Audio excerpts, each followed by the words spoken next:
Vanitas, Latin for emptiness, the word from which we get vanity. In art terms, it refers specifically to a 17th century painting style in which the artist paints symbolic still life compositions to represent the transient, fragile nature of life and the inevitability of death. In style, it uses a collection of objects that represent different aspects of human life and the folly of acquiring wealth and earthly possessions, which have no bearing before God. Common objects include skulls, timepieces, bubbles, books, dead animals, rotting fruit, and dying flowers. It originates from the Flemish art schools of northwest Europe, and soon becomes popular with many rich patrons, a fact that in itself defeats the object of the works themselves, as they become prized possessions of their owners. For my Vanitas projects, I decided on two different approaches. My first one, I wanted to do something more traditional. I used a skull to represent human mortality, candles to show mourning, the passage of time, and as a symbol of faith, the autumn leaves and fallen fruit to show the cycle of life and death, and finally the ivy to show how all things return back to nature, to be reborn. One of the things I was conscious of was putting too many items into my compositions. The problem with this picture is there was something missing.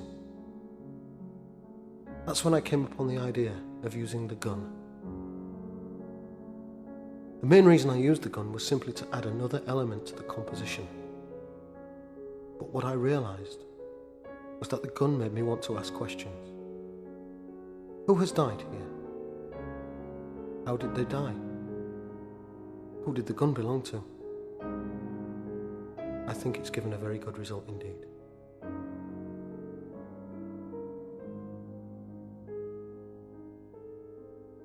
For my second image, my personal goal was to look at environmental issues. I wanted to highlight global warming, so I came up with the idea of using frozen skulls. This was good in practice, but the shoot turned out to be a lot harder than I thought. This is the best picture of the frozen skull I managed, but I wasn't really happy with it. Handling the ice was very difficult indeed. I experimented with some other setups, but was still not happy. This one was interesting. It involved projecting a skull-shaped shadow onto my cut-out planet Earth and shooting it with a dead flower. But it still wasn't quite right. I decided to try again and went out into the street and collected some items of litter and rubbish. I set the scene using tins, crisp packets, bottles, some rubble, and an old umbrella. This is the end result. A look at man's impact on the environment. A desolate landscape made of waste and litter and rubbish, and with the planet Earth as it should be, shining in the distance. This is not the image I wanted to take, but at least I think I have said what I wanted to say.